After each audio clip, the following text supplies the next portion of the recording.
sip of this. Yum. Then, is everybody ready to go?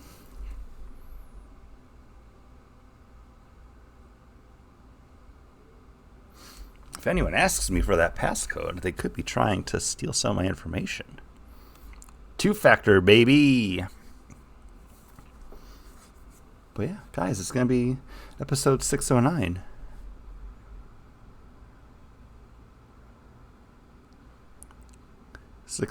Harry Potter with that horse. Hey, guys! Welcome to the Begging to Broadcast. It's episode number 609. I'm Chris. I'm John. And I'm Paul. And we're a weekly podcast that comes to you in three ways. The first being the Week in Geek, bringing the top geek stories of the past week. Next is the list, the comic books that we are looking forward to coming out May 28th. Then we follow that up with our weekly rotating main topic.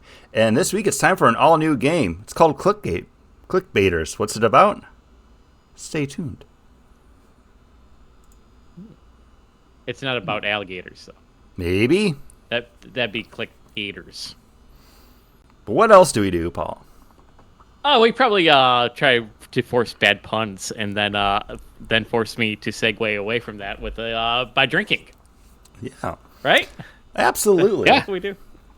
Paul, I already saw your can, so I see you're drinking something from Sierra Nevada there. Yeah, this is their Summerfest lager. This is a 5% alcohol by volume beer, and this is supposed to be a refreshing summer lager. It's supposed to be, but is it? Yeah, I gotta leave you in suspense. I had the Allagash on the lager on here not too long ago, and it was a very kind of coppery, kind of flavored lager. This is the same. It's a full-bodied lager.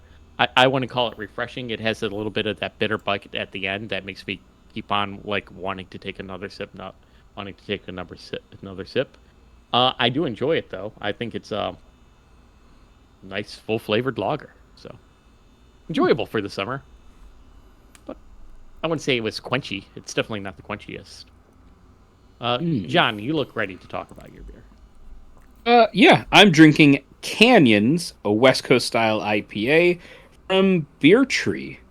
Beer Tree's been on my radar for the last couple years, and they make really good beer. This is a nice, kind of in the middle, like a juicy West Coast. So it has like a nice bittering to it, but it still has like juiciness to it, where it's not as harsh. Kind of got some nice softness, sweetness to it. But this is nice. I like it. I would drink it again. Chris, you're drinking from a bottle. I am drinking from a bottle. This is actually the last one of these I've had because I already had two of the other ones from the 4-pack, and Yanni had the third. But from Southern Tier Brewing out of Lakewood, New York, this is the Blackwater Cherry Pie. This is an Imperial Ale at 8.6%. Hey, Paul's got some from them too. And this is inspired by Perry's ice cream. I think they use their actual cherry ice cream in the mix for it. They also say look for notes of graham cracker in it too to simulate the crust. I don't get that. It is very nice. It does have that cherry ice cream flavor to it. Like if you just had a bowl of cherry ice cream, you let it melt, and then you just drank the remnants of it. But it's an imperial ale, so it's a little bit lighter. It doesn't have that dense, thick mouthfeel. This is surprisingly nice. It's not my favorite of the Southern Tier beers that I have for tonight, though. Stay tuned for that one. It's all about clickbait. Yeah, leave them in suspense, as Paul was saying before. But we're not going to leave you hanging because we know you are waiting for an update for our summer movie blockbuster Bracket Buster, because since our last recording, which was about a week and a half ago now, just because of how we actually get to do all of the recording now, we've had 3 movies actually come out for the summer movie bracket. Those movies: Final Destination, Bloodlines, Lilo and Stitch, and Mission Impossible. two of those movies are going up against each other with Lilo and Stitch and Final Destination. And then Thunderbolts, which came out the other week, is actually going up against Mission Impossible. Thunderbolts taking that one down. Mission Impossible only did $63 million opening weekend, not beating Thunderbolts 75, which Thunderbolts is continuing on the bracket. And we're all going to get a point for that because we all picked Thunderbolts, which is surprising because, Paul, you are a big Mission Impossible fan. Yeah, but I also know they don't do that well opening weekend. Like, it's a very niche audience that goes to see that movie. I am surprised that Thunderbolts didn't take it cleaner. It's only, a $10 million difference between the two? Yeah, 10 to 12. Because I think Mission Impossible topped out, at its biggest opening weekend was, $83 million. I think that was the biggest one they ever had, so... This one only doing 65 for a sequel of a movie that didn't do that great. Yeah, and this was also filmed a while ago, back during COVID, and it was pushed back, and the writing strike. Yeah. Well, this one was the writing strike. COVID was. Nope, this one was filmed during COVID as well. Oh, during COVID as well. Yeah. They did it back to back. They must have. Okay. That makes sense then. Yeah, and I heard a figure that this movie basically needs to do $1 billion to break even between production costs and then marketing for it. So, good thing this is probably the last one. Worldwide. Well, yeah, no, this has been marketed as the last one too, and it. I went to see it, and it definitely feels like the last one. Until the reboot, the eventual reboot, not starring. Yeah. Tom Cruise. Tom Cruise, thank you. Which we do need to talk about just how Tom Cruise eats popcorn. Because there's a clip of that came out, and I don't know how else to describe it, but he eats popcorn like he's mad at it. And I tried to replicate that at home because like fistfuls and just no, it's like into his it's face? like he's taking a kernel and just popping it in He throws it real hard. Yeah, it's unnatural. It's like how he runs. You're right. It's just no one ever moves like that. It's just weird. Again, I tried to do it at home, and I'm like, this is not the most efficient way for eating popcorn. I feel like I'm doing too much work, and I'm not getting the payoff for it. I'm just going to grab a hand. Yeah, I'm grabbing a handful. Say about his stunts. Eating it like a madman. That's the way to do it. Like my son. My son's a crazy popcorn eater. It's getting it everywhere. It was everywhere. But again, we had two other movies that came out with Final Destination Bloodlines, which did $51.6 million. So respectable, actually, for a continuation legacy sequel. It's about 10 under Mission Impossible. Yeah, and also this is a movie that was supposed to go direct to streaming, and they put it out to theaters. So already it's probably performed better than they would have hoped, regardless. And then the big one, Lilo and Stitch, opening also going to be a streaming movie. Yeah, also supposed to be a streaming one. Opening with $145 million. All three of us did pick Lilo and Stitch to move forward, so we all get a point for that as well. So right now it is a tied game. Could go anywhere. We'll see what happens next. We do have Karate Kid Legends opening up this weekend, so you'll hear an update about the bracket on 6/10 for that one. So hey, happy movie going summer, everybody. It's that time of year. Let me tell you, all those so far. No, I just was so far. Lilo and Stitch has made the most money opening weekend on the bracket. Wow. Yes, Lilo and Stitch is the one to beat now, and I think it's going to remain that way until we get How to Train Your Dragon. That's going to decide what the kingmaker is. I was going to say I'm not surprised that Lilo and Stitch did that well because I was there opening day for Mission Impossible, and there were so many families, so many kids there going to see Lilo and Stitch.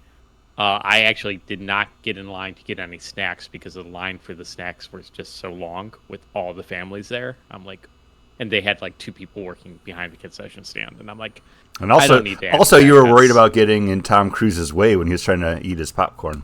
Yeah, right. Right. And also, my dad shows up right before like the movie time starts, so it's like okay. It's like This one he's whipping it into his mouth, but he's not like tossing it. It's like he's like just I abusing believe his you. face with the kernels. It's bizarre. John's on it. John's going to send it to you. Well, maybe Tom Cruise can no longer enjoy anything unless he makes it difficult for himself And he has to. enjoy. He's running to the concession stand too, arms up. I don't have anything to segue into another story. So while Paul, while John's trying to send that over to Paul, you have a bit of news. Yeah, let's get the sad news out of the way. Oh my goodness! Now I got John syndrome of is it Peter Davidson or David Peterson? It's Peter David. It's neither one of Yeah, those. neither. Oh my god. Peter David sadly passed away this week. I don't have the article in front of me anymore. Sorry, I should have been pulling that up. He was 68 years old. This was due to complications. Just he's had failing health for a while. He had like a bad case of pneumonia. Then I want to say like there's some sort of like kidney issue he had as well. He was also recently dropped from Medicaid coverage, so his wife had put up a, the crowdsourcing. A GoFundMe. Yeah, GoFundMe. Like I was gonna say like a money please, but that's a Mona Lisa Saperstein reference. Yeah, he just hadn't been doing well for a while, so this was kind of just like the final straw. Yeah, just when I thought X Factor was going to get good again. You know what? This X Factor run was pretty good. I did enjoy it. We've talked about that before. But yeah, Peter David, known for his legendary runs on Incredible Hulk. He wrote it for 12 years, and then also big runs on X Factor as well, as Paul has mentioned. And then he was a writer for, what was it? Like Battlestar Galactica or something too. He did some sci-fi show. And I think was that the Babylon 5? no, I think that was J. Michael Straczynski. Yeah, that was Jade Michael. Yeah, so I think he did that. But I've never been a big Hulk fan, but if I did choose to dabble, it would probably be the Peter David stuff, because he took a character that nobody cared about and he himself didn't care about when it was pitched to him, and like he just did one of the seminal runs on the Hulk. So hey, thank you for everything you've done, Peter David, and giving Paul X Factor. Yes. And more happy news, Marvel and DC are agreeing to do crossover events again.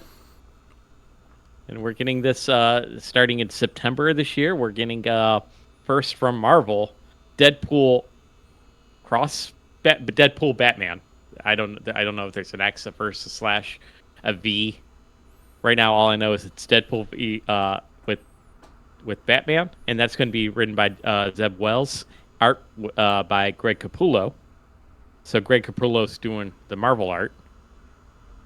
And then in November, I think that's when the DC Batman Deadpool comes out, and that's being written by Grant Morrison and art by Dan Mora.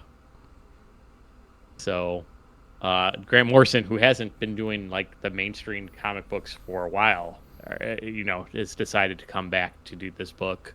Zeb Wells, who, wanted to take a little bit of a break after writing Spider-Man. Yeah, he's been years? Amazing Spider-Man 60 for a issues. while. Yeah, 60 issues, so 5 years. He was going to take a break, and then Marvel offered him to write this book, and he's like, okay, I'll take a break after this. So, which is weird because these seem like fun crossovers, because I mean it's Deadpool with Batman, like two fan favorite characters. I don't know how that Grant Morrison one's going to go, because I don't see him writing a fun book. I see him writing a weird multiverse. Lines between reality and fiction are blurring. Grant Morrison what is it? Fish guy? Who wrote the? Wasn't it Grant Morrison? He had the one with the, like a scuba guy. Yeah, I Okay, forget. yeah.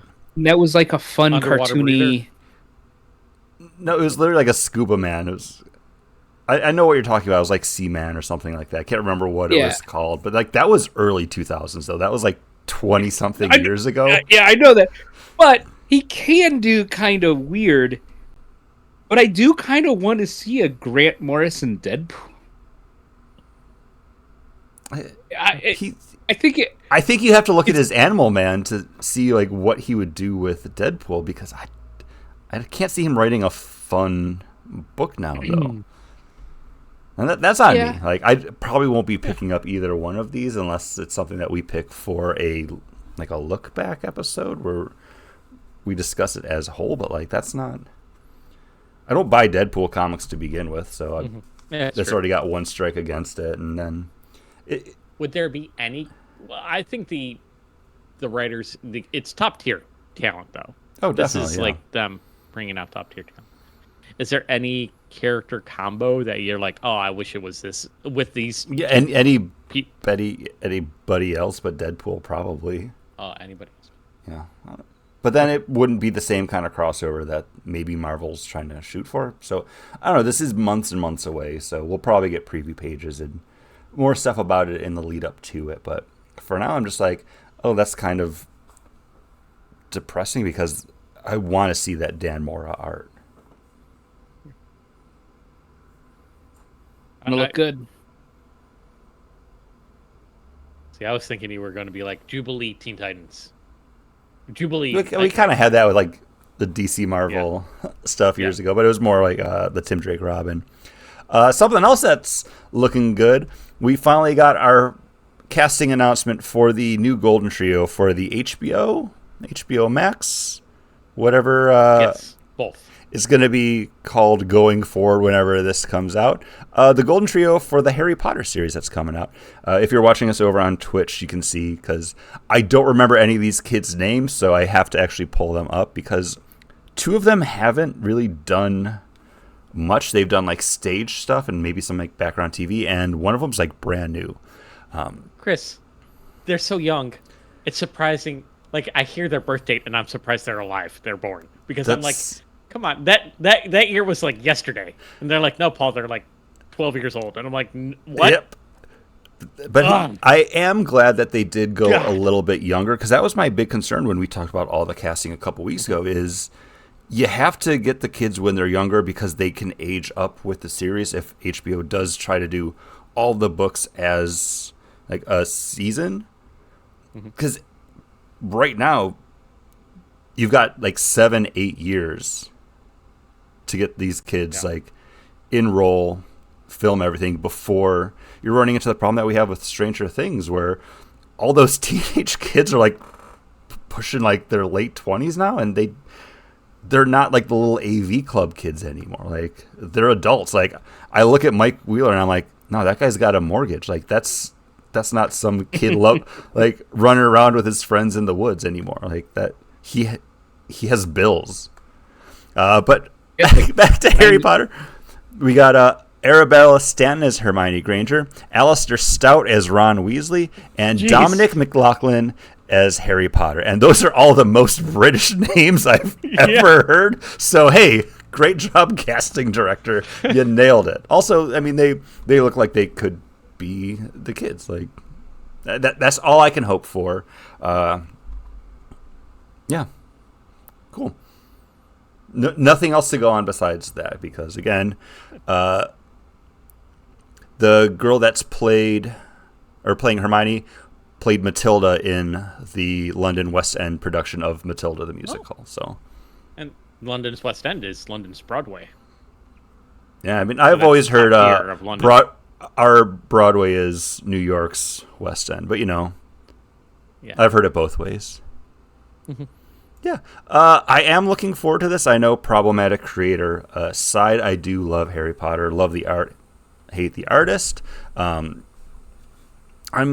I'm cautiously optimistic for this, much like I am when Paul and you and I get to sit down and record the next Word Book with Friends, which we discussed on the Sylvanas episode. We're going to be talking about Harry Potter and the Chamber of Secrets. So we'll nail down a day where we can get to that and start. That is start not our weekly show. That is definitely not.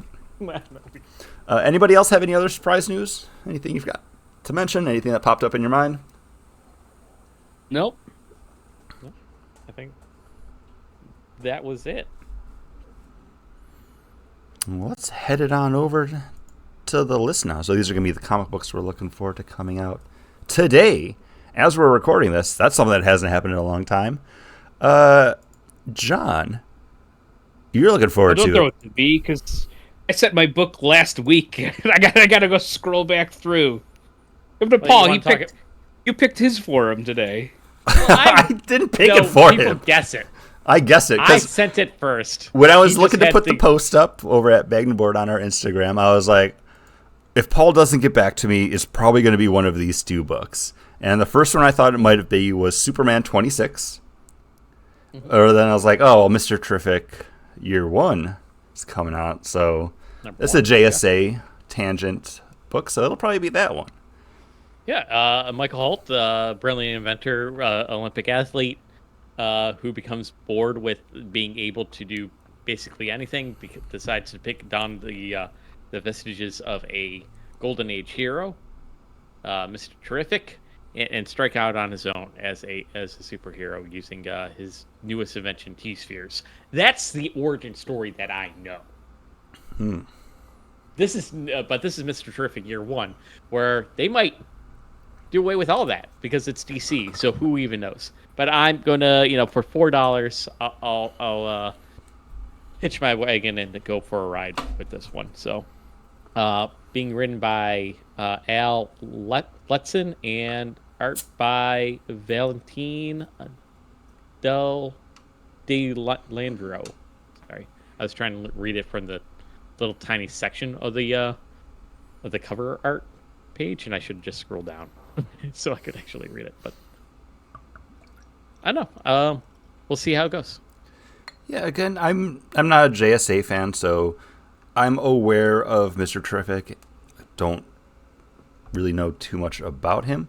So I wonder how much of this Year 1 is going to be inspired by his appearance in the upcoming Superman movie, or if it's going to just be them streamlining his, or not streamlining, but maybe updating his origin for DC now. Like, not to say that DC now is like a publishing initiative, but like, DC today. All in. Yeah, the all in. DC all in. That is their publishing initiative, Chris. It's all in. I'm excited for it. John, were you able to scroll up and find? I did. I scrolled up. I found my book. Well, when you so John sent. I'm always on top of these posts. I try to get them out so Chris has the information. You sent it, and so behind the show stuff. John was actually in Orlando last week on vacation with his family, so we were hanging out, and I forget, we went to one of the theme parks. I think it was the day we went to Animal Kingdom, and that night you sent me your book, and I'm like, we're not recording for a while. I was just surprised you were already on your book for the week, and then today you're like, what day are we picking for? I know you take the time out of your day to make the posts, so I always want to make sure you could be doing them a week ahead and have them ready. I just know. This week, I'm going to look at what books what books are coming out. Boom, I'm going to give it to you. So this afternoon, Chris sends a text that says "Hey Paul, was this your book?" And my follow-up text was, "Do you need a book from me?" Chris is like, "No, you're good. You picked this book last week." I was like, "Okay." Also, here's my book for next week. So 6:10 when we record that one in a couple days, John will also be like, what book was it? I gotta scroll up. I gotta scroll up. See, John, you're making it too hard on yourself. Just be so obvious what book you're gonna pick. Chris has already made up the thumbnail for you. But see, that's the thing for John. It could be anything. It could be anything. And I don't even know from if he's Mad Titan Press, and you're like, what? This is Mad Cave Studios. Mad Cave Studios. They've been nailing it the last year and a half, and they have a new book coming out from Peter Milligan, who I've enjoyed books from. But this book is called The Pale Knight, England 1349. Sir Hugh Grey, the Pale Knight, returns from war to find his land ravaged by the Black Death and his son dying of the plague. When he prays to God to save his son's life, it's not God who answers, but Death himself. And Death is willing to cut a deal. Um, I've always loved some sword and sandals, some knights on a repentive quest. It was a tough one to say. And then Peter Milligan. I'm interested to see where it goes. I think he did the Shade the Changing Man series, right? And then he did some stuff for Doctor Who as well, I believe. He's done tons of stuff. He did Constantine. Okay, that's right too. He's done a lot of independent stuff. But he's always has an interesting take on a lot of stuff. So this is just kind of that knight who's working for Death to stop the plague, the Black Death. Interesting. So yeah, he's done stuff for 2000 AD, a lot of stuff for 2000 AD. Basically, if it's like a British comic book, he's done it. Also, Adventures of Superman. He did Air over at DC Comics. He's done a bunch of Alien stuff, Spider-Man, Animal Man. So he did Archer and Armstrong at Valiant. Oh, he did the Army of Two comic book. Oh yeah, he's definitely a writer that's prolific and has touched probably a lot of your favorite characters, favorite titles, favorite publishers. So yeah, nice. What are you looking forward to? I'm looking forward to a new series of one-shots, all focusing on Kamala Khan as she becomes untethered from time and starts jumping through to some of the X-Men's biggest moments. Kicking it off with Giant Size X-Men #1. This is going to be Kamala Khan going back to the all-new, all-different X-Men. So your Cyclops, Colossus, Storm, Warpath, Nightcrawler, Wolverine team. And then further issues of this are going to be stuff like Age of Apocalypse. I want to say like there's like a Phoenix one. It's a miniseries that's not a miniseries because it's all one-shots. Focusing on Kamala learning what it means to be a mutant, not just a young superhero, but more entrenched in the mutant universe, which we've started to see glimpses of. She was one of the marquee characters in the NYX run that just wrapped up over here at Marvel, which I really enjoyed that one too. It was a good time to be an X-Men fan with all these titles coming out, and I'm looking forward to see what Marvel does with all of them from here on out. And I think this is going to be setting the table for that. This is coming out from Jackson Lansing and Colin Kelly with art by Adam Kubert.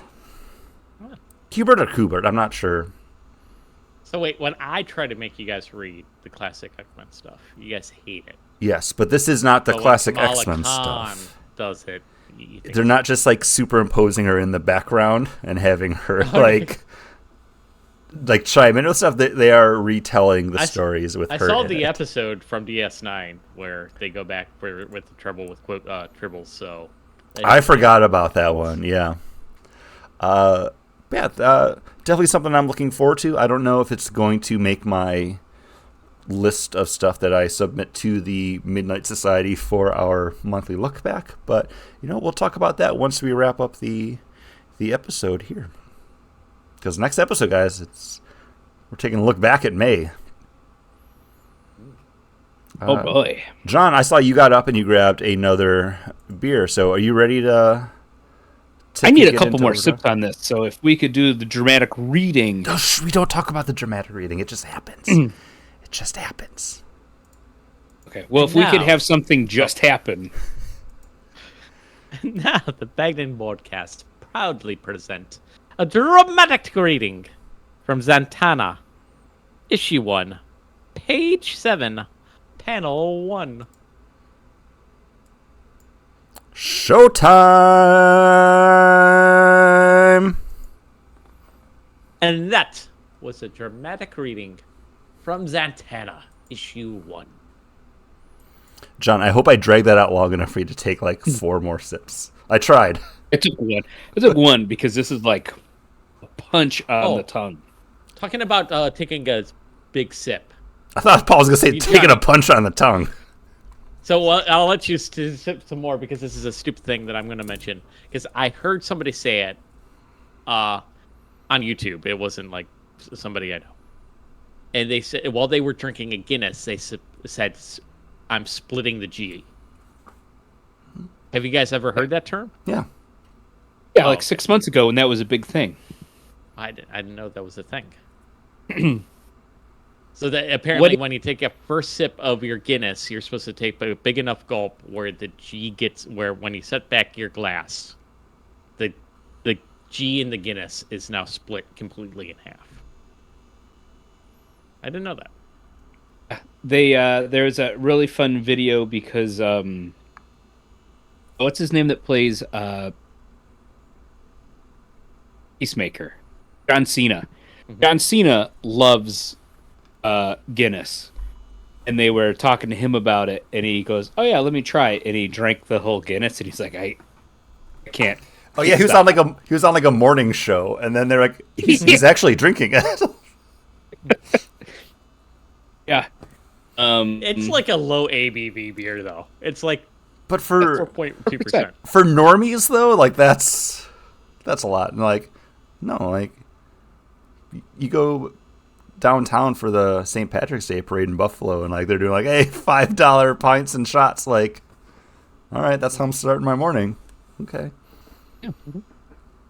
Yeah, that was a big thing. It was actually such a big thing that draft was taking away from bottles and cans, and we had a slight shortage for a little bit right before St. Patrick's Day because the splitting the G was such a big craze for the lead up into that time frame.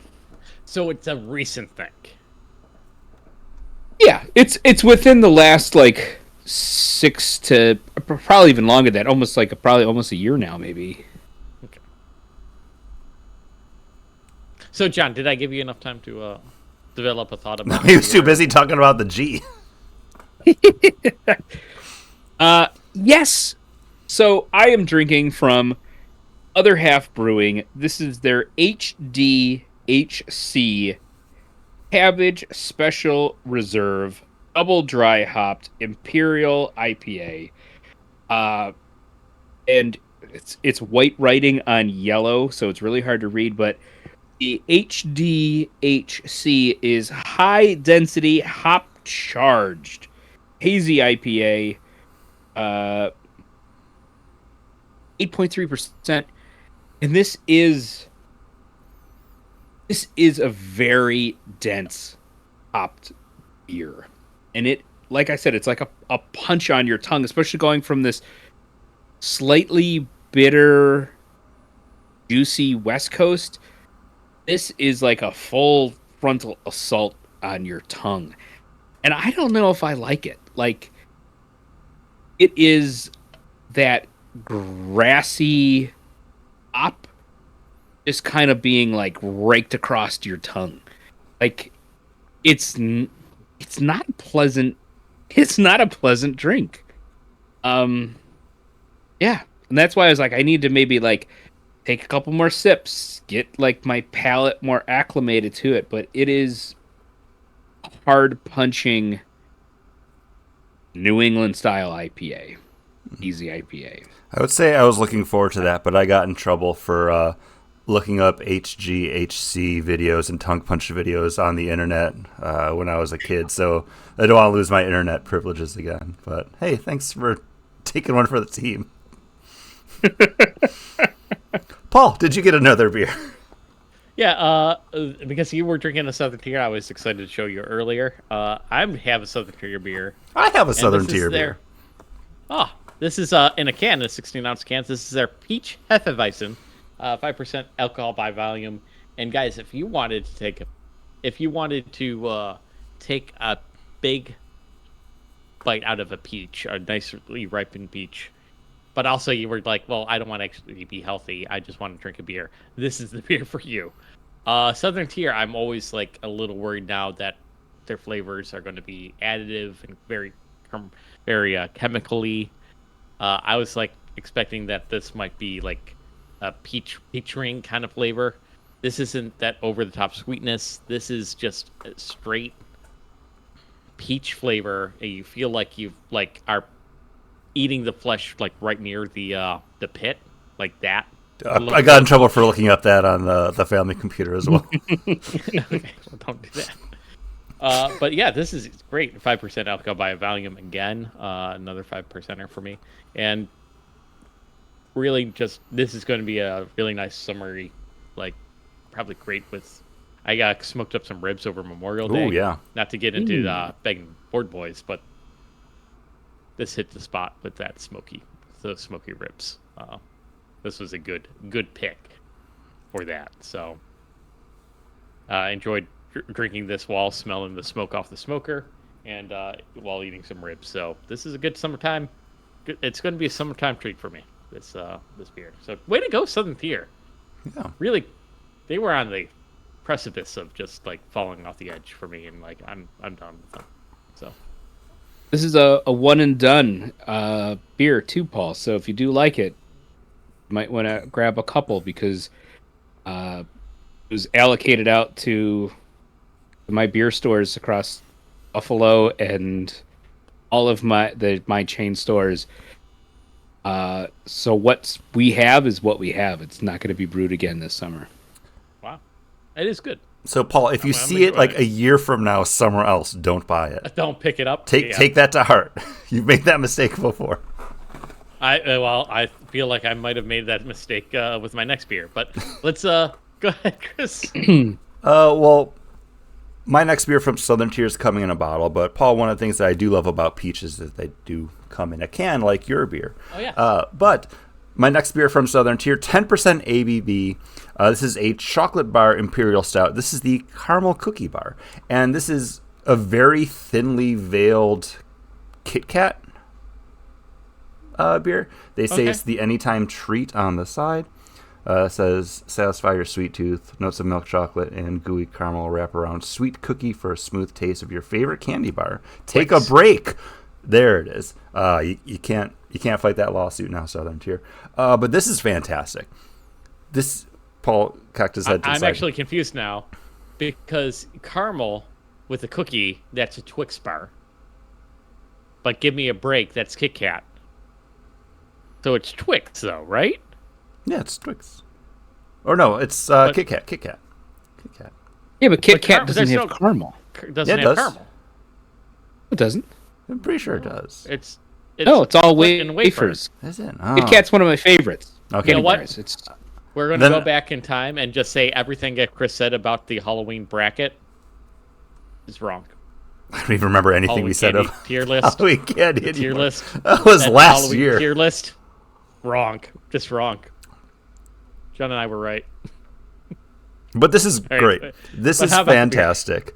It is that big, chocolatey, like kind of syrupy sweet, but it's not to the level of something like that creme brulee where it's like you feel like you're gonna like lose a foot after drinking a bottle of it. This is fantastic. This is something that I think I would pick up again, whether they release it next year in a 4-pack or if it's one of the ones that they put out in a bomber. I don't know if they're still doing those. It seems like everything's just gone to the 4-pack bottles. John, you can clarify that once I stop to take another sip. But I love this. I did notice at the beer store I went to that Dogfish had the 90-minute and 60-minute IPA were back in bottles, and some of the Founder stuff was back in bottles again. Yeah, I feel like left bottles. But the I forget what they're calling it, the Cellar series from Founders. I feel like all that stuff is just now 4-packs. It's not coming in the bomber bottle like they used to put it out. Like the first time we had like Lizard Yeah. of Kaz or like Masagavi, Oh, I right, think. right. Yeah, they don't do bomber bottles anymore. But most of their beers are all barrel bottles. And even like I want to say Dayburner, but it's all day IPA still comes in 6-pack bottles and 6-pack cans as well as the 15. Oh, I don't think I've seen all day IPA in bottle. Yeah, I mean it depends where you're buying it from. They might choose to do one or the other. It's like when Ellicottville do their Publican series beers, they do a 4-pack and then sometimes they would do a 6-pack. I would never bring in the 6-pack because it was a better deal for the customer to buy 4-pack cans. And I just was never like, why would I bring in both? Like, it would be one or the other. It's silly that you're making it in both ways and then charging more for the package for a 6-pack, for a 6-pack. So I would never do that. That's why I was never invited back to Ellicottville. No, I was just wondering if maybe it was a thing like with aluminum. Like maybe the aluminum cans are now becoming more expensive again, and the people are going to go back to the bottles because, margins for the craft beer companies are becoming tighter and tighter again. Oh, I mean, it depends on how big the brewery is if they were doing both, because it's $1 million plus to put a canning line or a bottling line in. If you weren't big enough to have both already, if you are already bought a canning line, you're most likely not going to be able to buy a bottling line as well unless you're a nationwide brewery. So I would say that most places that are doing cans or have shifted from being a bottle brewery to a can brewery and haven't been doing bottles probably have sold off their bottling line, because that's how a lot of other breweries buy their stuff, is a used line, because they are so expensive.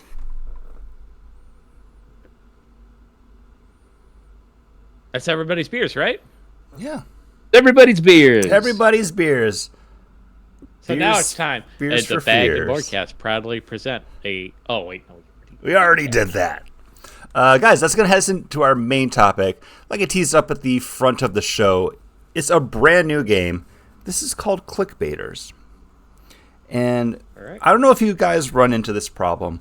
When I'm looking up stuff to talk about for the Week in Geek, all of the comic book news websites that I frequent, a lot of that front page is listicles, which sometimes makes it difficult to find stories that are kind of relevant, like things that are happening, because you got to scroll through a couple different pages or scroll down to get through like you're not going to believe what Marvel just did for this.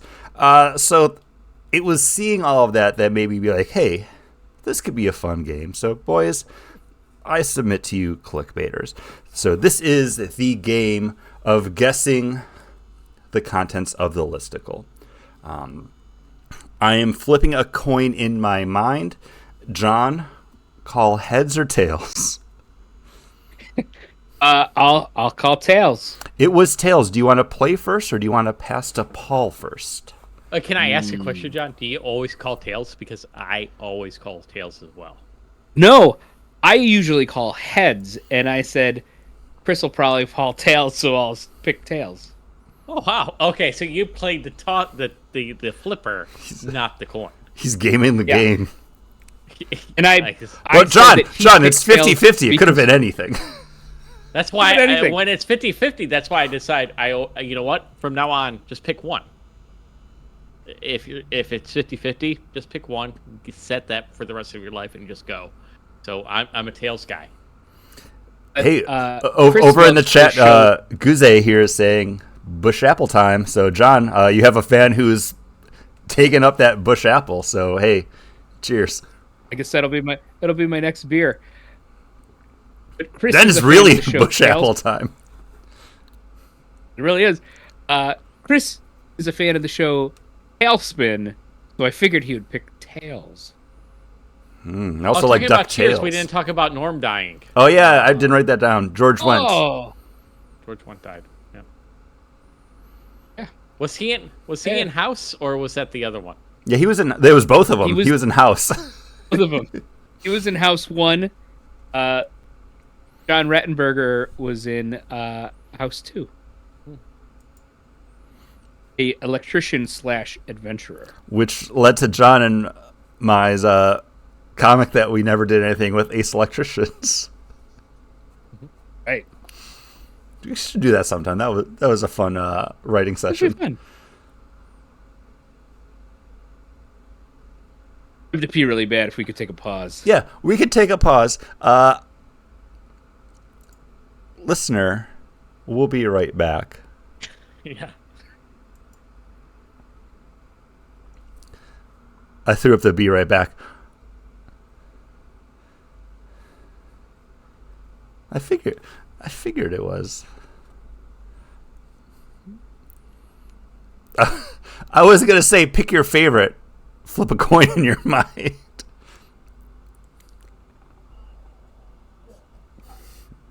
But I was thinking Tails.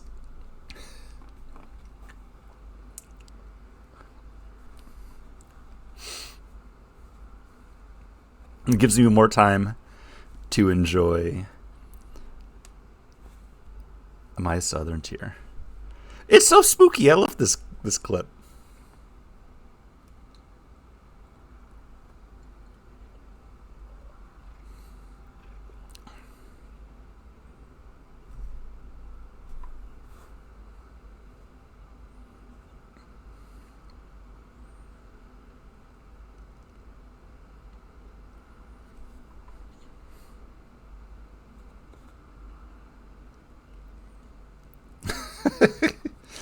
But I love that the shelves next to you are just like, it's all just clutter. Just like, as long as that side of the screen's clean, Paul doesn't care about the left. Can be, fuck it, whatever.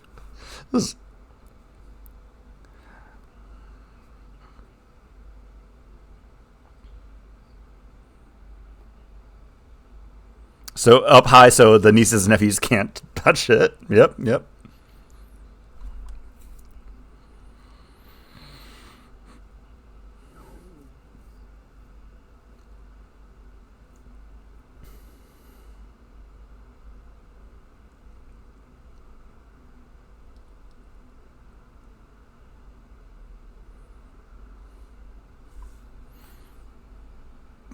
Down on the bottom. And then my unseen are my comic books.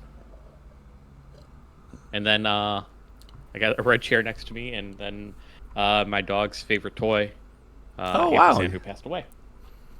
Yeah, You saved that. that was Nice. his favorite toy, so I saved it. So, and it goes well on the red chair, so that's why it's there in the corner. It looks good.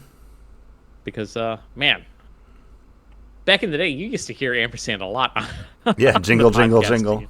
Yeah, just his collar. Yeah, so he would jump down and like shake it out. So that way he's still on stream with me. I don't think you see it on stream though. It's kind of camouflaged normally, but yeah, after you pointed out, like I had never noticed it before that. But also you wear that red hoodie a lot, so I do wear the red hoodie a lot because, well, it's cold. Except for, well, I was going to say in summer, but like, it is Buffalo summer right now, and you're still saying it's cold. Yeah, it was 58 today. It's 80 degrees here in Orlando right now. Partly cloudy, but 80 degrees. All right, so he's got that bush apple. Oh yeah. So okay, so you're going to give us the name of a listicle, and then we're going to have to like list off. We'll have to go back and forth to list off like what hits that list. You might have to go back and forth. I do have different ways to play the game because I didn't want it to get too formulaic for everything. So some of the games will work a little bit differently. How will they work? Stay tuned and find out. But where we last left off, now that John is back, John, you won the coin toss. Do you want to play first, or do you want to pass to Paul first? play first. You'll play first. So, John, I'm going to let you pick a category. And then within that category, there are multiple listicles that I will be pulling from for you to guess the clickbait. So, my favorite alien movies. So, John, that could be two different things because your categories are video games, TV shows, MCU, comic books, and then we have movies and Star Wars. Well, I guess let's go with movies. All right, going into movies. All movies. It is all movies. John, pick a top 10 best Christmas movies. Pick a number 1 through 12. Ooh, gotta go with 7, baby. All right, John. The listicle you picked is 7 sci-fi movies that 90s kids still love, and this game is going to be played back and forth. So, John, we're going to start off with you. You'll get to guess a movie. If you get it, it'll go over to Paul. He can guess the next one. If you don't get it, Paul gets to go twice in a row because he gets to guess the one that you missed, and then he can guess his. So even if Paul doesn't get one, he'll get to guess. The topic for this one, it's under movies, and this is 7 sci-fi movies that 90s kids still love. So put yourself into that mind frame. It's the 1990s, a sci-fi movie that you loved then and you would still love today. So, John, give me your first pick. Terminator 2. John, Terminator 2 from 1991 is on the list. They call it out for being not just a movie, it's a rite of passage, often experienced through illicit VHS rentals or cable TV viewings when parents weren't looking. So starting off strong, John. John, you get a point for that. But now we are going back and forth. So, Paul, it's up to you. Okay. I would have to say 1997, The Matrix. Paul, The Matrix is on the list. Oh, thank goodness. They call it out. Surprised. I was like thinking kids sci-fi movies that were 90s, so I'm like, what, like Universal Soldier? And then John goes out with Terminator 2, and I had to rethink the whole listicle in my mind when that hit. You know what I mean? Like, I'm like, what is it going to be? Like, we're back a dinosaur story? Like, I'm thinking of 90s, like, kids movies. 90s sci-fi movies, or sci-fi movies 90s kids. So kids that were growing up in the 90s still love today. Right. They call The Matrix out for blowing 90s kids' minds with how perfectly arrived at the exact moment they were developing their own identities and questioning authority. Back and forth. John, give me a 90s movie that if you grew up then you still love today. I'm surprised Paul didn't mention this, but now that he explained his where his mind went, but I'm going to say Iron Giant. Iron Giant is not on the list. That would have been. That was going to be my first pick until you said Terminator 2, and I didn't want to give away because I might have had to lean back on it because you know me, John. I won't be able to list like 10 movies. That's 10 more movies than I own. So Paul, I have to say Jurassic Park. So it swings back to you, and Paul, you are correct with 1993's Jurassic Park. Because technically, yeah, this is a sci-fi movie. We might not think of it that way, but it is science fiction. Like, we get stuck in, like, other planets and space race stuff. But no, it's a sci-fi movie. And they call it out for being special to young viewers for how it respected their intelligence while still terrifying them in the best way possible.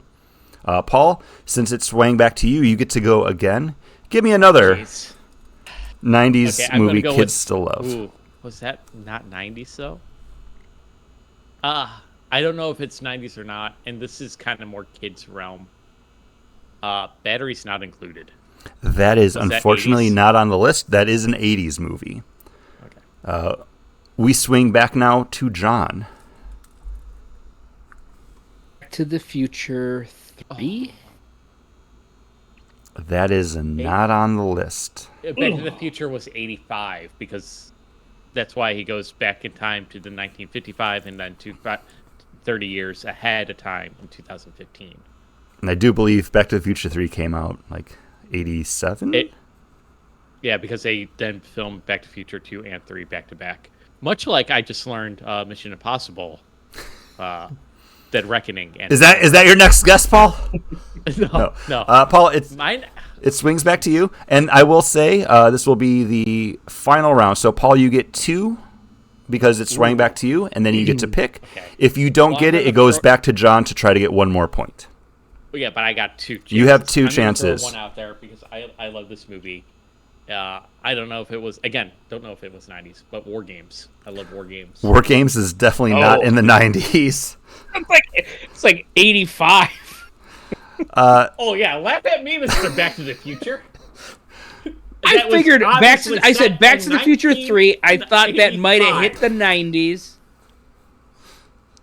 Like John's doing Trump hands. Thought it would hit the 90s. Everyone's talking about it. I know Ghostbusters Part 2 is set in 1990 because of the New Year's and going into the 90s. But you know what? I'm going to Ghostbusters Part 2. Ghostbusters 2 is not on the list. We swing back to John. John has a chance here to name another movie to tie it up. The game for me was, Paul, name a movie that came out in the 90s. And I'm like, nope. Oh, man. 90s sci-fi movies. I feel like I'm gonna- really missing something. Time Cop. Time Cop is not on the list. So after our first round, Paul has 2 points. John, you have 1. To give you the rest of the ones that are on the listicle, we have 1997's The Fifth Element. Oh my God! What an idiot! Layla Miller Multipass. Okay, yep. Makes sense. Those two. I own La- that La- one. That's I was one of the gonna say- 10 movies I own. Paul, your X Factor fan showed you because you said Layla Miller Multipass. It's Lilu Dallas Multipass is the actual line. They call this out for connecting with the younger audience because it created a complete universe that felt both alien and accessible. Kids could memorize weird alien languages, debate which element was the coolest, obviously fire, and attempt Chris Tucker's rapid-fire delivery of Corbin Dallas in the schoolyard. The next movie, which I disagree with because this is not a good movie, 1997, again, Contact.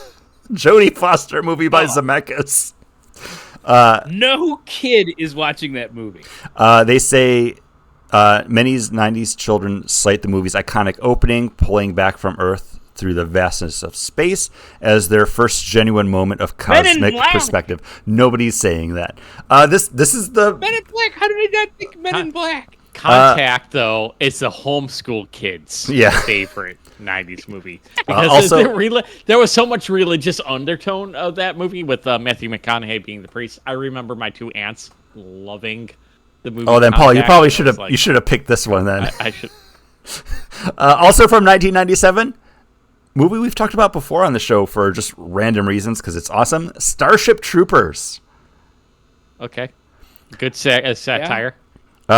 Genius dark of Starship Troopers for 90s kids was its perfect disguise. Adults saw satire while younger viewers got an awesome bug hunt with cool spaceships, which is absolutely true. Like, growing up, I love that movie because it's just like, oh yeah, they're killing bugs. But then watching it as an adult, I'm like, oh, this is hilarious. We already did say The Matrix. We called out Jurassic Park. We called out Terminator 2. So we did have a run there.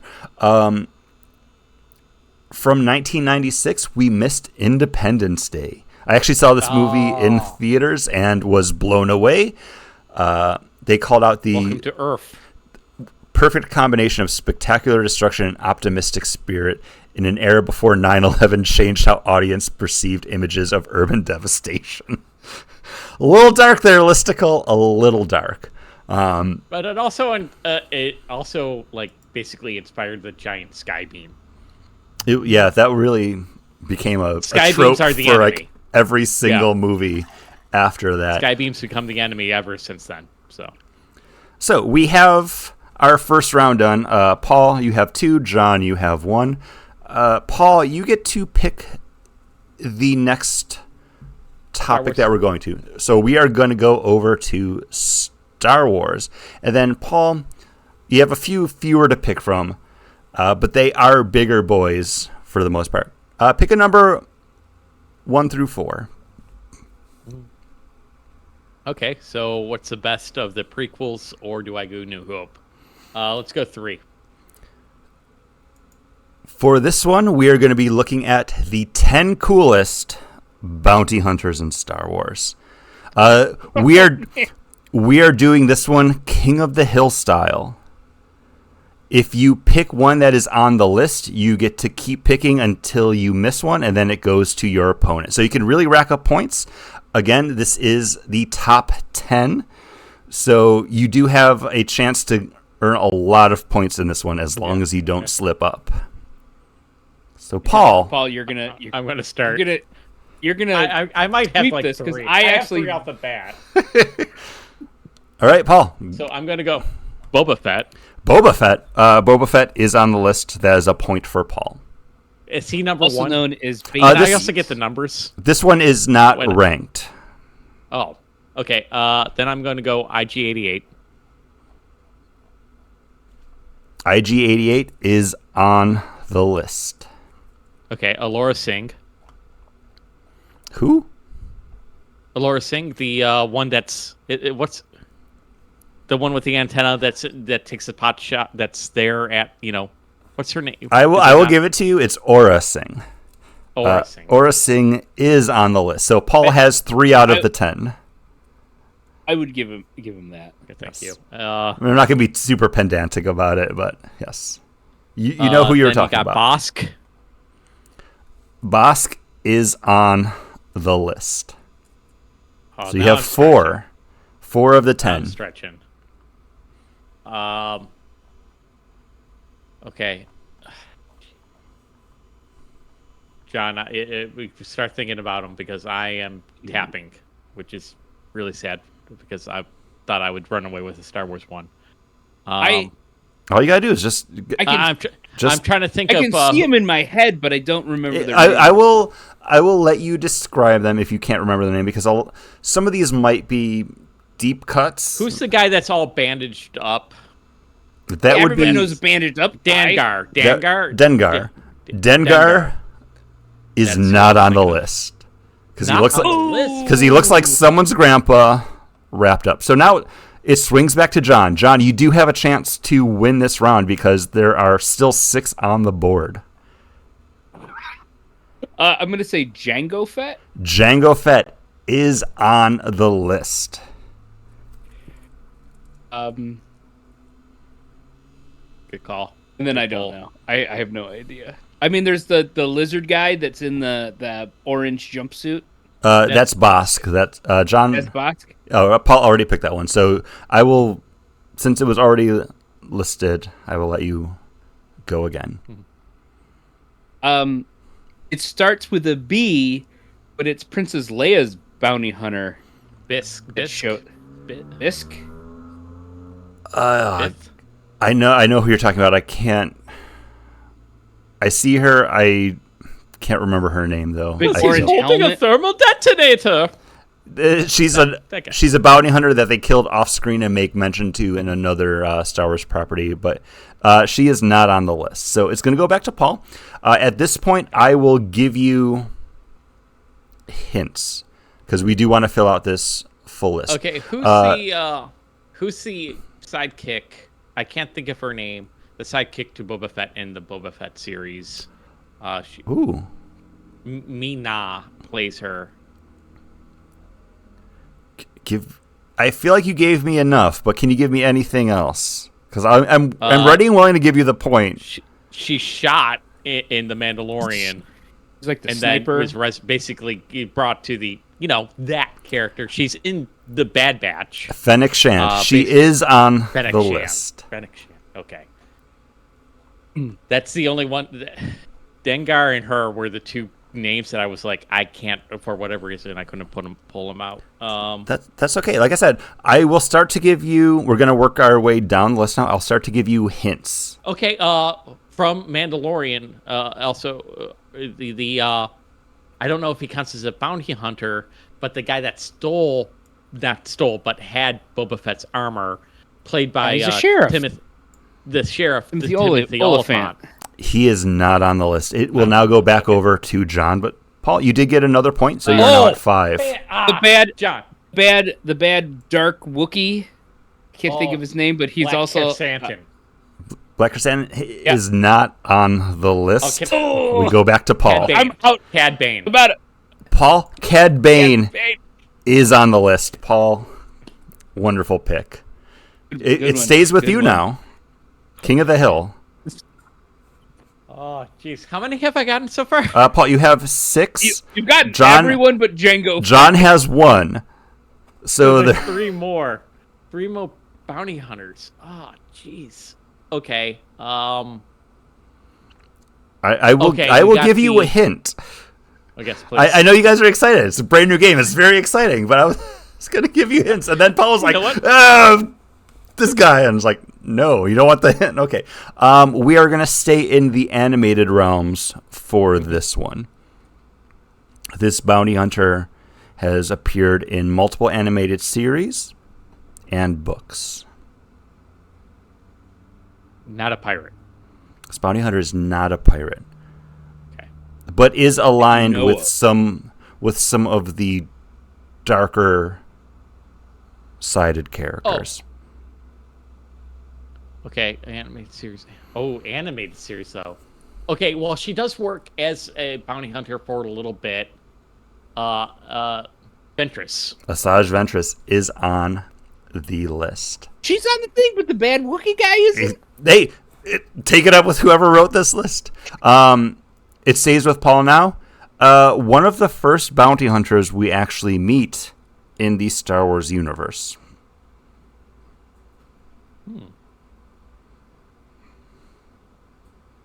Okay. I don't know. No, other than Boba Fett. Yes. I'm trying. Oh, okay, Doctor. Is he a bounty hunter though? Doctor, I'm wanted on 3 systems. Dr. Evzen Evzen, yeah. is not on the list. John, back to you now. You can't win this round, but Greedo. Greedo Whoa. is on the list. Again, remember, this might not be the best, but it's the coolest. The listener got it. The listener got it. Hey, other Paul, proving your worth right now. Better than regular Paul. We do still have one on the list, and this is a bigger one. One of the more recent bounty hunters that we've met.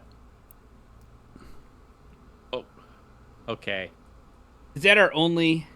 Has I don't get any more flair to that. Come on.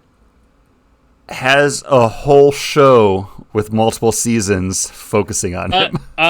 The Mandalorian, Din Djarin. Yes. Oh, jeez. The Mandalorian is on the Bounty list. hunter. Paul does win that round with 7 to John's 3.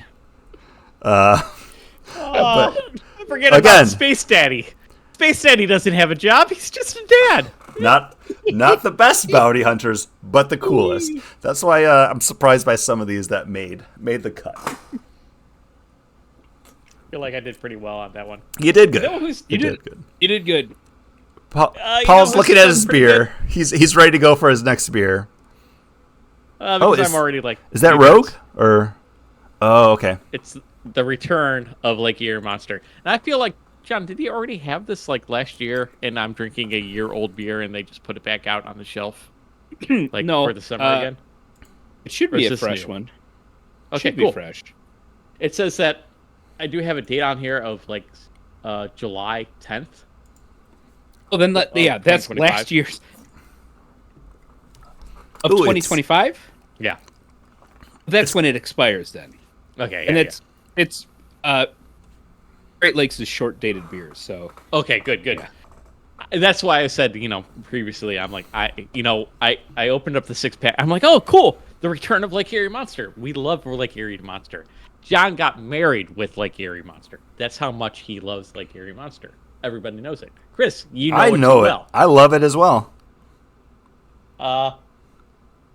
This is great. It's scratching nostalgic vibes for me. Much like how kids go back and watch Spaceship Troopers. What is it called? Or Contact. And Contact. For their 90s vibes. This is scratching early aughts vibes for me. This is mid to teens vibes. So this has got that just kind of resiny flavor up front and then hits you with the bitterness on the back end. Goes down smooth, 9.5% alcohol by volume. Will make you definitely ready to do any kind of trivia, guaranteed, and make you a great dancer on the dance floor at any wedding. So, Yep. Lake Erie Killing it. Monster. You might be drunk, but then you have to tell your mom how to get home from Becker Farms. Or no, it wasn't Becker Farms. I don't remember the name of the place. It was yeah. right by. Yeah. Right by It was right Becker now Farm. because that's where Kate and I stayed overnight. What's that? So did we. John, I already know what you're drinking, but tell us what you're drinking. What a great one. Hey, fan, friend, and listener of the show said it's Bush Apple time, and I go get a Bush Apple then. And what a stupidly great beer. I love Bush Apple. One of my work buddies, one of the movie boys, was leaving work, got a new job. We went out to dinner, and when we were sitting at the bar, we saw Bush Apples for $4 a can, and that's all we drank that night when we got wings and pizza was Bush Apple. 'Cause how can you pass it up? They're delicious, and we sat around, we joked, we had some nice food, and then we're super sober to drive home after drinking some Bush Light apples. But yeah, what a great time, great beer. Shouldn't be as good as it is. You had a cool looking can. Where's that beer from? This beer is from a place we went when you came down here last week. This is from Angry Chair Brewing. This is their Melon Baller. And this is a watermelon lemonade gluten-free sour. But when you check into it, it says it's a hard seltzer, which I completely get because this is so light. It's so crisp. It's so effervescent that, yeah, this is like a hard seltzer. But it's better than any of those other hard seltzers I've had on the show or just bought to drink. Like we did the hard teas, the Voodoo Ranger ones. I forget what they were officially called, but not as good as this. This actually tastes like a delicious watermelon lemonade, but bubbly. Like if you told me this was just a sparkling water that was watermelon lemonade flavor, I'd be like, oh yeah, that's great. It's so light. I can't even find the ABV on the can. Like I'm assuming it's super low. Like it has to be under 4% because usually Angry Chair puts the alcohol by volume on the bottle, and it's not on here. So I'm guessing it's that light that they're like, you'll be fine. Don't worry about it. I did have one of these the other night when hanging out. Love it. Fun fact about Angry Chair. John and I did go there when he was down here when we had our Tampa Brewing Day. John didn't even remember that I bought a beer while we were there to bring home. And it's like, yeah, like I was at Angry Chair. Like I'm not going to not buy something.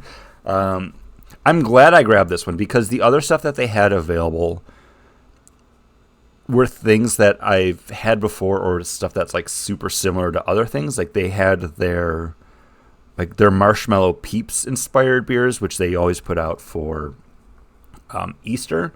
Because that was something that I was looking at because they had like 3 different ones, like themed to the different colors of the Marshmallow Peeps. But this is a win. Like, again, it's 10:12 at night when we're recording this. It's already still 80 degrees outside. This is fantastic. Listen, I got to keep track of my burger that I couldn't finish. I couldn't finish mine either. And it was still good, like when I ate it like 3 days later. It was delicious. We had been drinking all afternoon. I didn't even notice you bought a 4-pack.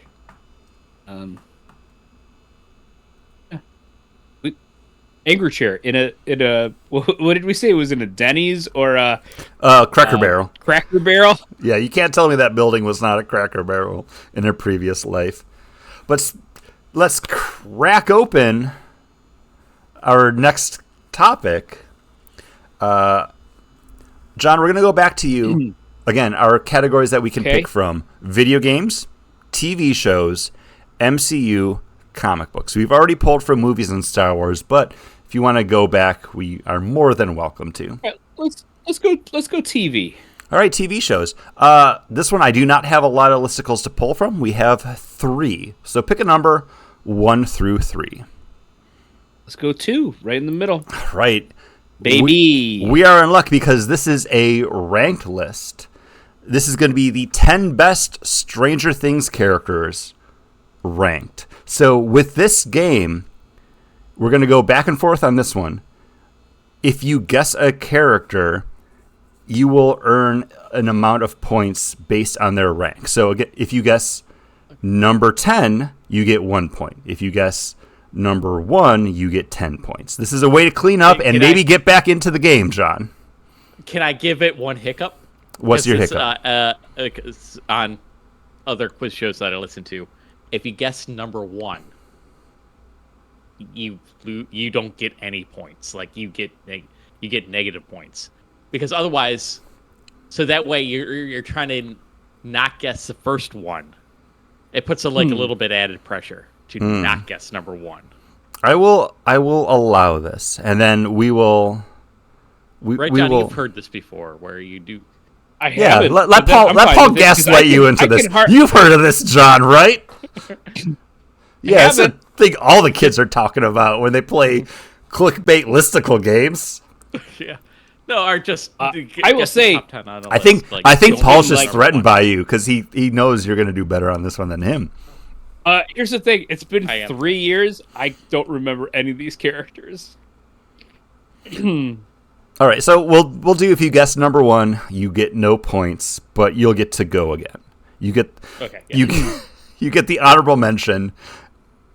You get your flowers for guessing number 1. So, John, the top 10 Stranger Things characters ranked. I'm gonna go Hopper. Hopper. Is he number 1? He's number 1. So, yep. He's number 1. In my game that I made, you would have gotten 10 points, but because Paul I didn't want him to get 10 points. Grimo worm-tongued his way in. That's nothing, but hey. Can I say I don't want to do Paul's way? Yeah, fuck it, it's my game. I made this. Yeah, it's your game. Yeah. 10 points. There you go, John. There you go. Paul, comes back to you now. I'm going to go with Steve. Steve Harrington, he's number 2. So, Paul, so Paul, the other Paul was right with his... So, Paul, you're at 9 points right now. I'm not on there. Is other Paul giving all the answers away? He's playing along. He said Steve was number 1, Hopper was number 2, so very close. Steve's always going to be number 1, but in our hearts, I think, is what really matters. John, back to you, though. Who else do you think is going to be on this list? I'll do 11. 11 is number 3 on this list, so you're going to get some points for that. Yeah. So wow, 1, 2, 3, right in a row. So you get 8 points for picking 11. I'm going Dustin as my number 4. Dustin is number 4. So Paul, you're getting 6 points for that. John, keep it going, John. What's number 5? Can we make this list? Wait a second. Did we write this list? Did you? Was I not there for this? Fuck you guys. I can't remember his character's name, but the actor's name is Finn Wolfhard.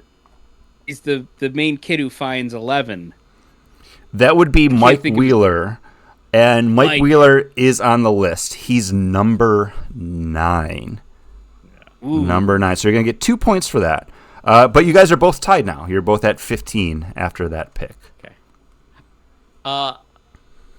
The girl that shows up in the second season that's awesome, that everybody thinks that has a crush on Steve, but doesn't have a crush on Steve.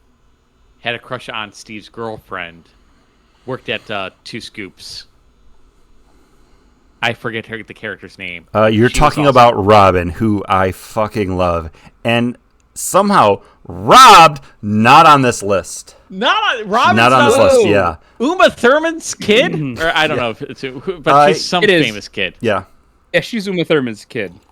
Yeah. John, back to you now. Oh, this is where you can start to make up those points.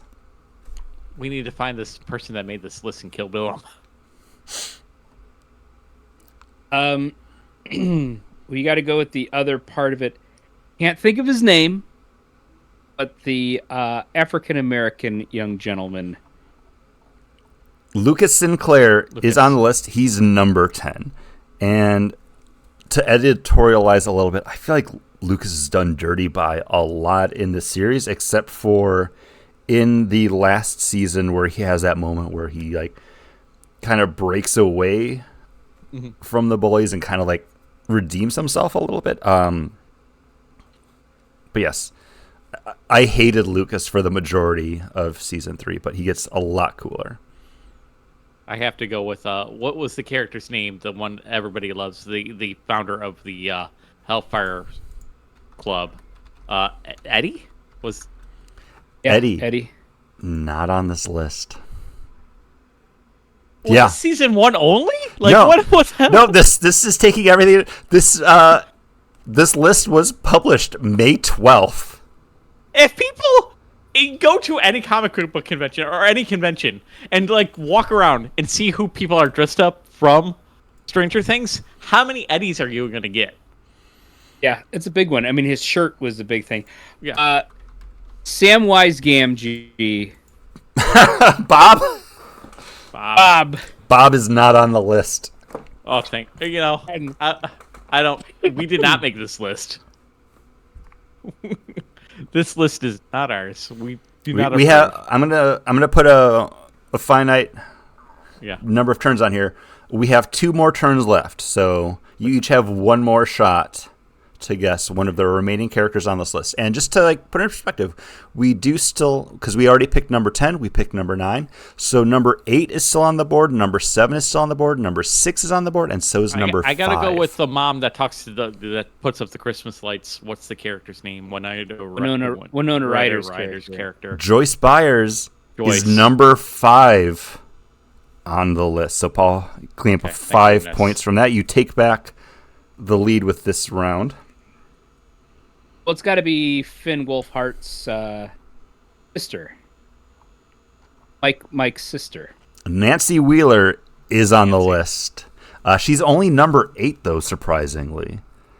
So, John, you do get 2 more points from that. We'll call it here, though. Paul, you scored 15. The missing kid and the missing kid's brother are the other 2, right? Actually, I'm sorry. Paul, you scored 20. John, you scored 23. So, John, you did come in on this one. Yes, John, you were right. The missing kid, Will Byers, was number 6. You were wrong, though. His brother is not on the list. The character that you did miss was Max. Papa. Max is great. Mad Max, the cool skateboarding girl. You know what? Papa's when Paul not on the talking list. About Steve's Robin, for some reason I was also thinking that was Max, and I didn't even think about mentioning her. Robin's the best. Yeah, Robin's dope. She's like the best. She's super cool. Max is great too. I think that I think some of those some of the characters on here are not the best characters. No. No, I think But are the main characters of the show, and the fact that Mike is like number 8. Yeah, Mike's and, like, shitty. Mike is a terrible character, and I wouldn't have put Mike on the list. Not be your favorite. I would have put the pizza guy. Guile. Oh, Argyle, yeah. When the other two guys weren't on the list, I was like, Argyle's not going to be on it. That can't even bring him up. If Robin's not on it, then this list is stupid. I don't even know. Yeah, I think Robin done dirty on this list. Also, I think Lucas's sister, Erica, is a better character than Lucas. That's who I was going to... Erica was going to be on my list until Robin didn't make it. And I'm like, okay, apparently... Just name the main characters, and that's why I went with Joyce. Like afterwards, I'm like, I mean, Hopper definitely a safe bet. Like right from season 1, like just that downtrodden small town sheriff. Like you're already rooting for him. Like he's such a great character. Like to the fact, like even like in that Russian prison, you're like, such a safe he's bet. So cool. The only way to make the game fun is to make him an unsafe bet. I mean, the other thing, too, is it's one of those career-making roles where that guy then was able to be Hellboy. He's in this movie. He's this. He's Marvel movies. He's the Red Guardian. What do I call it? Red Guardian. Same thing with, like, Dynamo. Pedro Pascal, around forever. He's a, character actor. Vampire on Buffy. Yeah. Which is a great moment. Like, we're just, like, hanging out, talking in the cemetery. And then becomes, he's Reed Richards now. If he doesn't get The Mandalorian, he's not Reed Richards. Yeah. David Tennant would be. Oh, I'd be down for that. Paul, back to you. This will be our final round. All right. We are for scoring. John, overall, you're at 27. Paul, you're at 29. So it could still be anyone's game at this point. Just to remind John, you let's of... talk it over. Where do we want to go? We have video games, have we have TV shows, we have MCU, we have comic books, we have movies, we have Star Wars. Let's either video games or MCU. Like those are the two. Let's do MCU then, right? Yeah. All right. MCU. Oh, maybe I should have put it to chat. Oh well. What did chat say? There's a delay, so it's going to take like a minute and a half for chat to then tell us as well. Okay, let's put it to chat. We already talked about it. Let's real Paul. I'm going to call you Paul number 1. I'm Paul 2. Our Paul will be Paul 2, because he's also Paul. So it's not Paul number 2, it's Paul TOO. It's always funny when I do talk, and I'm talking into the group, and I'm like, my Paul, not work Paul, but outside Paul. Like, I always have to specify which Paul I'm talking about. As a kid, I was a second born. So for the longest time, my parents were afraid that some of the only words I knew were me too. Hey, but you know what, Paul? You led to the downfall of Weinstein. Because apparently, like, Ryan, my older brother, would ask for something, and I would just respond, me too. So, like, hey, you guys want some ice cream? Ryan would say yes, and I would say me too. Hey, you want to go to the park? Ryan would say yes, and I would say me too. All right. So we're gonna decide because the delay's not chat that has long. not. So yeah, it's not. That so if you want to pick one, we haven't done MCU or video games. MCU. MCU. All right. So MCU, we have 1, 2, 3, 4, 5, 6, 7 different lists to pick from, Paul. 1 through 7. Let's go with 5 because it's my birthday and birth month. All right. I believe. I'm waiting for it to open. I believe this is another ranked list. So we'll play this the exact same as we did the previous one. So you guess number 10, you get 1 point. You guess number 1, you get 10 points. And this is the 10 best Spider-Man costumes in movies. 10 best Spider-Man costumes in movies ranked. And I'm just scrolling through to make sure. These are all actual Spider-Man costumes. So you're not going to have like, the Spider-Man 2 Doc Ock. These are all official Spider-Man in a movie.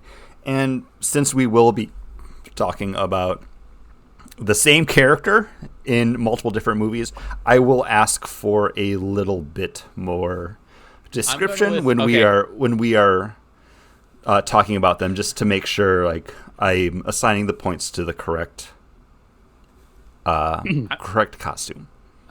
I think the Tom Holland, not the Spider Boy where he's made it himself, but that first costume that he's been gifted from Tony Stark, that costume. Civil War.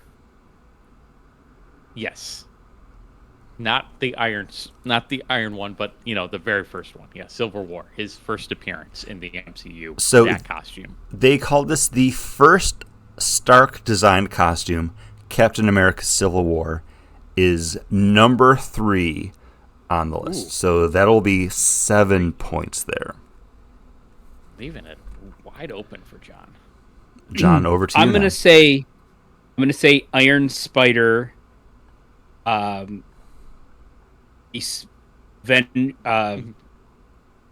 Avengers, not Endgame. Whatever, the Iron Spider, where he gets it when he's going on the big spinny thing. So this list refers to that as the high-tech costume, and they credit it to Avengers: Infinity War and Endgame. This is number 8. 2 points. Whoa. That low. Okay. That low. You know what? I'm going to Ridge. I'm going with the original Tobey Maguire. Not this homemade, but the actual Spider-Man costume that he makes. The Sam Raimi trilogy costume from Spider-Man 1, 2, and 3. Number 4.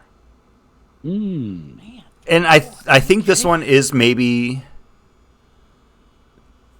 looked back on nostalgically because this was the first movie. Like, I was going for nostalgia bait. It looked fantastic for our first late 90s, like early 2000s, because like when everything was put into production when it happened. It looked so good and was probably like the best representation of Spider-Man in live action that we had, because before that was like just the 1960s, 1970s like leotard one. But this list isn't all live action, is it? We got Spider-Verse in there, don't we? It's the top 10 best Spider-Man costumes in Marvel movies. So, John, over to you. So I'm going to say Andrew Garfield's Amazing Spider-Man suit. The Amazing costume from Amazing Spider-Man and Amazing Spider-Man 2 is number 5. Which I think that costume does look better than the Tobey Maguire ones. I mean, they're side by side, but I think this nostalgia, like you said. I don't like the black or the darker lenses. See, I kind of like that. It made it feel... And I like the long spider. I like the long spider. I just don't like the dark lenses. All right. Chris wouldn't confirm that this would include Into the Spider-Verse, but I'm going to go there. I'm going to go Miles Morales, Spider-Man. I'm going to go with his homemade suit. That is not on the list. Over to John. So I'm going to do Far From Home, the black suit that he designs. It's instead of blue, it's kind of that black color. The Spider-Man Far From Home costume is actually number 9. They call that the red and black costume. So 2 points for that one, which I'm surprised that one's that low, because I think that's like a really slick looking costume. It's a great looking costume, and it looks like that kind of like Steve Ditko original kind of blacky blue suit.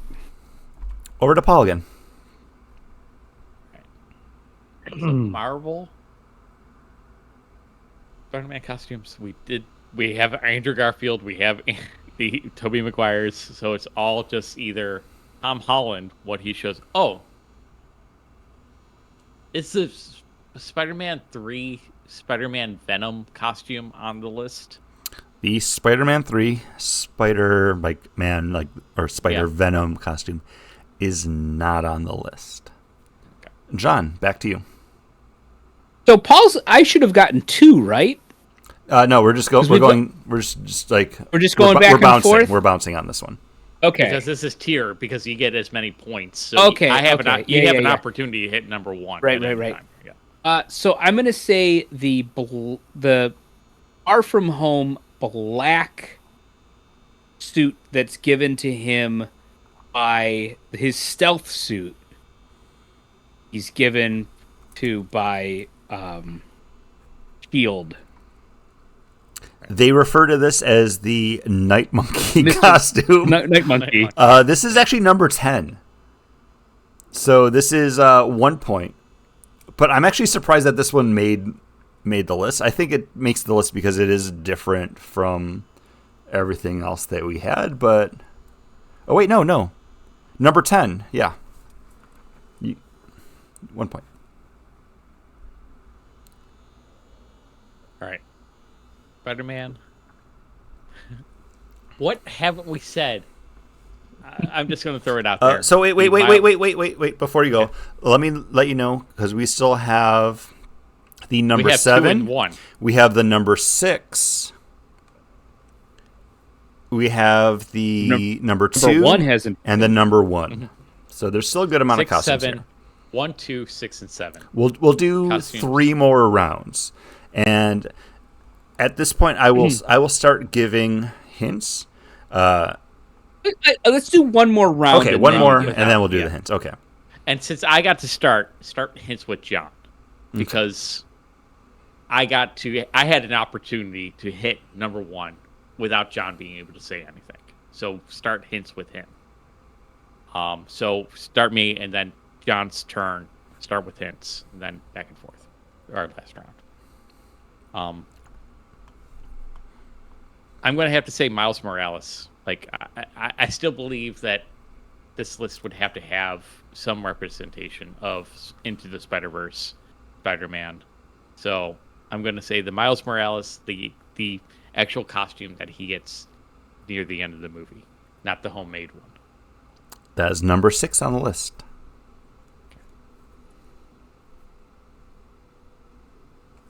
I couldn't come up with 10 just from the live action ones.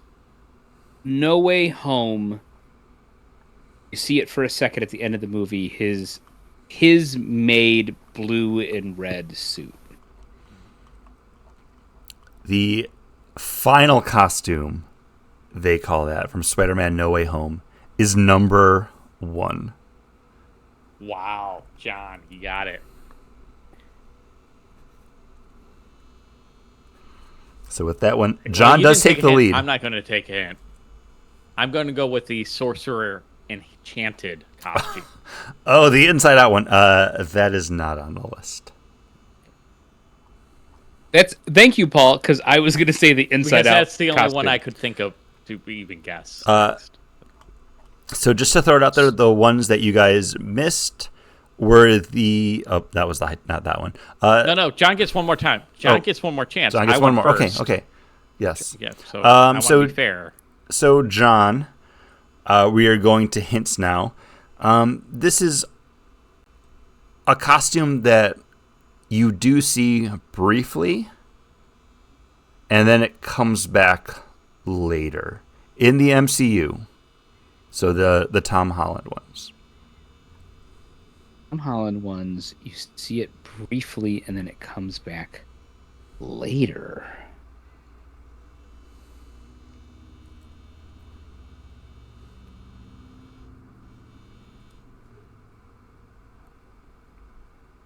Oh, his original handmade costume.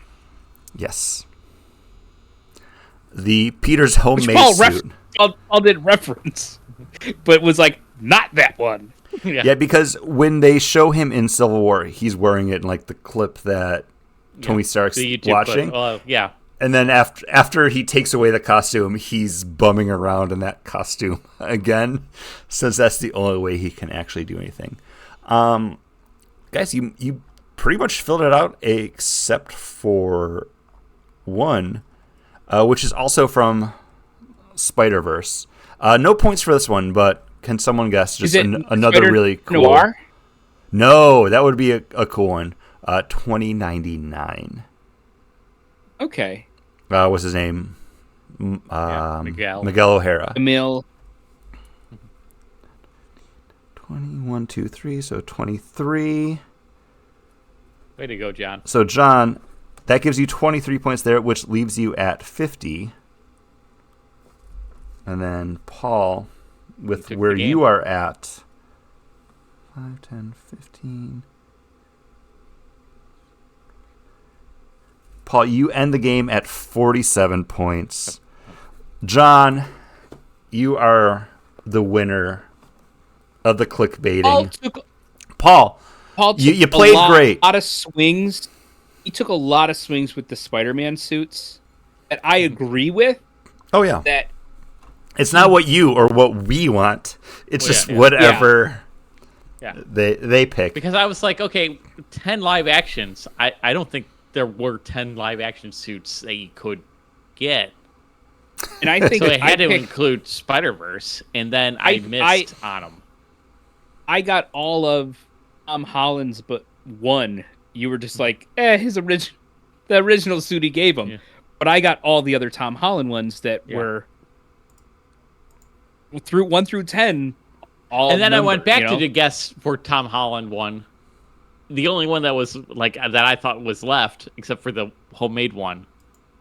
I think the reverse suit's better than the Night Monkey suit. Yeah. Well, when he first guessed, we're first guessing. I'm like, oh, he's guessing the Night Monkey, and then Chris is like, this other suit, and I'm like, oh, okay. And then I didn't guess Night Monkey because I thought that was already guessed and not like there, But you did a great job, John. Way to go. Yeah, I don't know what I would have called the Doctor Strange ones, but like the empowered suit or something. Sorcerer empowered. Like the capture costume or something. But John, by 3 points, you snuck it out. Also, Paul, close game. I had every chance to really take it away with the Star Wars one, and I could not come up with Greedo. That's just embarrassing. I had to take a hint for one of my favorite characters. When you said the guy in the cantina scene, I was like, I went with the doctor. It's Greedo. It's Greedo. I thought you were going to have it at the point. Also, I was surprised because Paul, you had mentioned like Boba Fett and the Mandalorian because you're like, oh yeah, like when you were talking about Fennec Shan. So I thought that would have been Mandalorian. He's a bounty hunter. No. That entire first season. He's a space dad. Just bounty hunting. Guys, I hope you enjoyed that. John, by 3 points, we will name you the Master Clickbaiter. Well played, sir. I hope you guys liked this. If you want to do this again in the future, let me know. I like playing games like this, and I still have like 40 more listicles to pull from in all of those. So scratch those off, and we'll do them again. Cool. Just take those ones off the list. You got it made. You could do this 4 or 5 more times and not know any every difference. Single day there's like 3 more that pop up on like the different websites that I check, and some of them are like so niche, and it's like, oh, I can't pull that, because even like when I'm like, oh, that sounds cool, and I pull it up, I'm like, nobody would guess any of those for anything, because it's just like, it's so insular to whoever's writing the article that's like, well, that Stranger Things list was awful. Yeah, and again, when Paul, you're like, is this just based off the first season? So that's what I was like, no, this came out like 2 weeks ago. Like, this is so recent that I was shocked that they just didn't latch onto it. But guys, that's going to be the end of episode number 609. Thanks for listening. Thanks for playing along if you did. However you're listening to us, thank you. Make sure you rate and review us. Share us on your social media platforms. We just do this for the fun of it, but we would love more people to partake. Make sure you tune in next week when we're going to be doing our monthly look back. We're going to be looking at some of the comic books that we read in May. So once we nail down that list, I think I'll share it online, just to have it be a little bit more open. Like if people want to read those and maybe join in when we're recording live on Twitch, we always post whenever we're going up, so you can follow along with us. If you're listening later, cool. If you're listening now, hey, thank you. Twitch.tv/baggedandboard. And until next time, Giwanawanga. You wanna go? Eh.